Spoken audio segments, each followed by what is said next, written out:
Okay, अस्सलाम वालेकुम बच्चों। आप लोगों ने मुझसे पूछा था न्यूमेरिकल नंबर 10.2। मैं अगेन एक्सप्लेन कर रही हूँ। पहले मैं एक्सप्लेन कर चुकी हूँ, लेकिन आप लोगों को शायद उसमें थोड़ी सी कंफ्यूजन हो रही है। सो यहाँ पर देखो, ये आप लोगों की बुक का पेज है, ये न्यूमेरिकल नंबर 10.2 है और यहाँ पर आपको कोने में ये यंग मॉडुलस की वैल्यूज दी हुई है। y is equal to 2.2 into 10⁻11 newton per metre square में भी दी हुई है और डाइंस पर सेंटीमीटर स्क्वायर में भी दी हुई है। न्यूमेरिकल पढ़ते हैं। Steel wire of diameter 0.8 millimeter and length 1 meter is clamped firmly at 2 points A and B। एक स्टील की वायर है जिसका डायमीटर है 0.8 मिलीमीटर। इसको क्लैम्प किया गया है firmly 2 points A and B के बीच में। वायर की लेंथ 1 मीटर दी गई है। 1 मीटर का मतलब क्या होता है? 100 सेंटीमीटर, यानी 50 सेंटीमीटर। ये जो हमने बीच में मास लटकाया है एक, उसके 50 सेंटीमीटर राइट पे है और 50 सेंटीमीटर लेफ्ट पे है वायर। ये जो मास है ये इस वायर को नीचे की तरफ थोड़ा सा सैग कर रहा है और ये नीचे की तरफ हमारे पास एक्सटेंडेड लेंथ आ रही है इस वायर की। जितना ये नीचे की तरफ आई है wire, that is 1 centimetre. So first of all we have to make data. Data हमारे पास क्या है? डायमीटर दिया हुआ है हमें वायर का, that is equal to 0.8 millimetre. हमें चूंकि रेडियस चाहिए तो हम डायमीटर को कन्वर्ट कर देंगे इनटू रेडियस। रेडियस में कन्वर्ट करने के लिए हम इसको 2 से डिवाइड कर देंगे। So radius will be equal to 0.4 millimetre. Then we have the value of Young modulus हमें दिया हुआ है। ये सारा डेटा है। Okay, Young modulus is equal to 2 into 10⁻12 dynes per centimeter square. We have the length of wire that is equal to 100 centimeter. जितना इसने सेक किया that is 1 centimeter. Okay, that's all. What is required? जो चीज़ हमें required है that is the mass of the object. जो मास suspend हुआ है वो हमें कैलकुलेट करना है। आप बच्चों, ये जो पूरा न्यूमेरिकल है इसको आप लेकर चलोगे इन सेंटीमीटर, ग्राम्स, सीजीएस सिस्टम में लेकर चलोगे, सेंटीमीटर, ग्राम्स एंड सेकंड्स में। लेकिन इसमें थोड़े से यूनिट्स को हम मीटर्स में भी कन्वर्ट करेंगे, वो मैं आपको एक्सप्लेन करती हूँ किस तरह से करेंगे। अब चूंकि हमें मास कैलकुलेट करना है तो मास कैलकुलेट करने के लिए सोल्यूशन करते हैं इसका। हम जो इक्वेशन यूज करने वाले हैं that is Y Young modulus किसके इक्वल है? स्ट्रेस अपॉन स्ट्रेन के। ये मैं आपको इक्वेशन समझा रही हूँ ताकि आपको याद ना करनी पड़े, आपको खुद से समझ आ जाए और आप ड्राइव कर सको। याद करना चाहो तो याद भी कर सकते हो। स्ट्रेस किसके इक्वल होता है? फोर्स अपॉन एरिया के। और स्ट्रेन हमारे पास होता है change in length upon original length. अगर इसको हम रीअरेंज करेंगे तो ए नीचे आ जाएगा और एल ऊपर चला जाएगा। तो Young modulus is equal to F L upon A delta L. अब चूंकि हमें मास चाहिए तो इनमें से कौन सी चीज़ है जिसमें से हम मास निकाल सकते हैं? हम इसमें से फोर्स में से मास निकाल सकते हैं, क्योंकि force is equal to W और डब्ल्यू किसके इक्वल होता है? To M G. इसलिए इस इक्वेशन को हम रीअरेंज करके मास फाइंड आउट कर सकते हैं। सो रीअरेंज किस तरह से करेंगे हम इस इक्वेशन को? Force is equal to, force किसके इक्वल हो जाएगी? वाई। यहाँ पर देखो फोर्स हमने यहीं पर रहने दी, ए डेल्टा एल जो यहाँ पर डिवाइड हो रहा था, इस जगह पे डिवाइड हो रहा था, इसको हम इक्वेशन किस तरफ ले जाके y से मल्टीप्लाई कर देंगे। सो y a into delta L divided by L. यहाँ पर y जो है वो किसके इक्वल होगा? y is equal to weight. So हम वेट लगा सकते हैं, w is equal to Y A delta L. ठीक है, पहले आप फोर्स के साथ लिखोगे इसको। Force is equal to Y A delta L, then force की जगह आपने लगाया W और फिर हम W की जगह क्या लगा देंगे? mg, because W is equal to mg। So mg is equal to Y A delta L upon L. Clear? चूंकि हमें सिर्फ m चाहिए तो g हम इस तरफ ले जाते हैं। Mass is equal to Y A delta L upon L into G. ये हमारे पास बन गई इक्वेशन जिससे हम कैलकुलेट करने वाले हैं मास ऑफ द बॉडी। लेकिन अब मास कैलकुलेट करने के लिए हमें क्या क्या चीज़ें चाहिए? यंग मॉडुलस चाहिए, हमारे पास है दी हुई वैल्यू। एरिया चाहिए, एरिया की वैल्यू हमें कैलकुलेट करनी पड़ेगी और डेल्टा एल की वैल्यू हमें कैलकुलेट करनी पड़ेगी। बाकी लेंथ और ग्रेविटी की वैल्यू हमें पता है। सो न्यूमेरिकल सॉल्व करने के लिए सबसे पहले हमें क्या कैलकुलेट करना है? हमें कैलकुलेट करना है area. Area is equal to pi r square. Area is equal to pi की वैल्यू कितनी है? 3.142। लेकिन जो रेडियस है ना हमारे पास, वो हमारे पास है मिलीमीटर्स में। अब चूंकि मुझे इसको पाई की वैल्यू से मल्टीप्लाई करना है तो मुझे पहले रेडियस को कन्वर्ट करना पड़ेगा इनटू मीटर्स। ऐसा करने के लिए मैं रेडियस को डिवाइड कर दूंगी बाय 1000, तो मेरे पास रेडियस हो जाएगा 0.0004 मीटर्स। ठीक हो गया। यहाँ पर रेडियस आ गया इन मीटर्स और मीटर्स में ये इक्वल है टू 0.0004।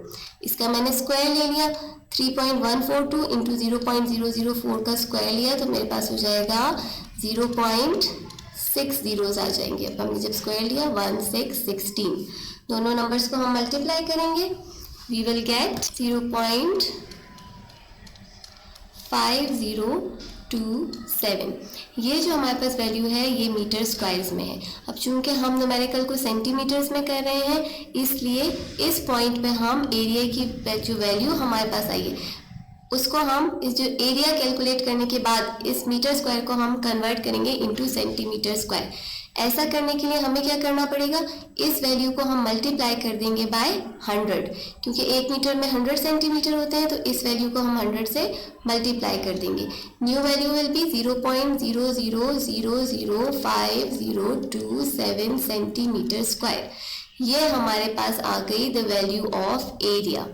एक वैल्यू हमें पता चल गई, area is equal to 0.000527 centimetre square. अब हमें क्या कैलकुलेट करना है, हमें कैलकुलेट करना है डेल्टा एल। डायग्राम को देखो, डायग्राम में हमें दिया हुआ था दो हमारे पास बॉडीज थी ए और बी, उसके साथ हमने एक मास अटैच किया। ए और बी के बीच में पॉइंट सी पे हमने ये मास अटैच किया, जिसकी वजह से ये लाइन जो वायर थी ये थोड़ा सा नीचे की तरफ सैग हो गई और 1 सेंटीमीटर का डिस्टेंस इसने नीचे की तरफ कवर किया। यहाँ पर हमारे पास ये जो वायर है ये 50-50 सेंटीमीटर दोनों तरफ इक्वली डिवाइडेड है, बीच में मास है। अब देखो बच्चों, हमें जो चीज़ कैलकुलेट करनी है वो है चेंज इन लेंथ, यानी जो न्यू लेंथ बनी है। इसको कैलकुलेट करने के लिए हम क्या करेंगे, हम इस वाले हाफ ट्राइंगल को कंसिडर करते हैं। ए सी और डी, ये जो ट्राइंगल बन रहा है ए सी डी, इसको हम कंसिडर करते हैं। इस ट्राइंगल में हमारे पास ये जो बड़ी वाली साइड है ना, ये इसका हाइपोटेनस है। किसी भी ट्राइंगल का जो सबसे बड़ा वाला एरिया होता है वो उसका हाइपोटेनस होता है। सो हाइपोटेनस कैलकुलेट करने का सबसे आसान तरीका है Pythagoras theorem. According to Pythagoras theorem किसी भी ट्राइंगल का हाइपोटेनस इक्वल होता है to the under root of its perpendicular का स्क्वायर प्लस उसके बेस का स्क्वायर। अब इस कंडीशन में, इस केस में परपेंडिकुलर कौन सी पोजीशन होगी, हाइपोटेनस के ऑपोजिट क्या है 50, ये इसका परपेंडिकुलर है। परपेंडिकुलर की वैल्यू है 50 का स्क्वायर प्लस बेस है 1 का स्क्वायर। 50 का square is equal to 25,000 plus 1, this will be equal to under root of 2501। 25,001 का जब हम अंडर रूट लेंगे we will get the value equal to 50.0099। अब हमें ये एक साइड की वैल्यू पता चल गई, लेंथ ऑफ वन साइड। चूंकि ये वायर दोनों साइडों पे सैग करी और इक्वली सैग करी है तो हम इन दोनों वैल्यूज को ऐड कर देंगे। इसको 2 दफ़ा ऐड करेंगे या हम सिंपली इसको 2 से मल्टीप्लाई कर देंगे तो हमारे पास टोटल लेंथ आ जाएगी, न्यू लेंथ जो ए बी से रिप्रेजेंट करें, new length of the wire, that is equal to 100.0192 centimetre. हमें चूंकि चेंज इन लेंथ चाहिए, change in length is equal to new length A B minus original length L. A B है 100.0192 minus जो इसकी original length है that is 100, दोनों को minus करेंगे हमारे पास आ जाएगा 0.0192 सेंटीमीटर। ये हमारे पास आ गई वैल्यू ऑफ डेल्टा एल। अब हमारे पास एरिया भी आ गया और डेल्टा एल भी आ गया। इक्वेशन हमारे पास क्या थी, mass is equal to Young modulus area delta L upon g into L. अच्छा बच्चों, यहाँ पर जी के साथ आपने क्या करना है, ग्रेविटी की वैल्यू होती है 9.8 मीटर्स पर सेकेंड स्क्वायर और अगर इसी को आप सेंटीमीटर्स में लोगे तो that will be equal to 980 centimetres per second square. So हम यहाँ पर चूंकि तमाम वैल्यू सेंटीमीटर्स में ले रहे हैं इसलिए हम जी की वैल्यू भी सेंटीमीटर में लेंगे, that is equal to 980 centimetre per second square. तमाम वैल्यूज हम पुट करेंगे। यंग मॉडुलस की वैल्यू 2 × 10⁻12, ये डाइम्स में लिया है इसलिए 12 है। न्यूटन पर मीटर में जब हम लेते हैं 11 होता है, 2 × 10⁻11।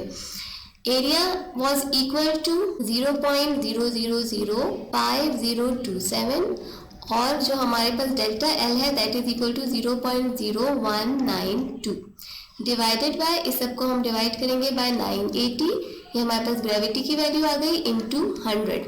980 into 100 will give us 98,000.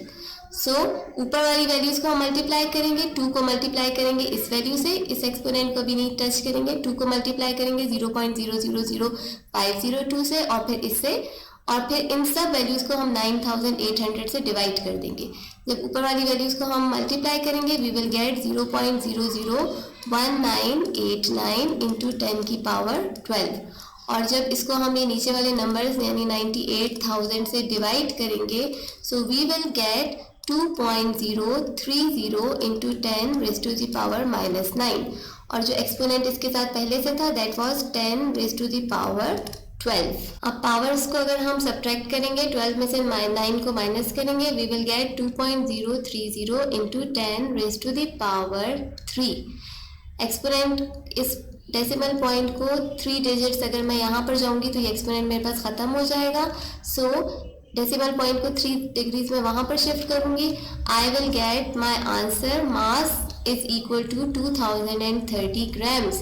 Book में आपका आंसर 82 ग्राम्स आ रहा है, that is wrong. This is the correct answer.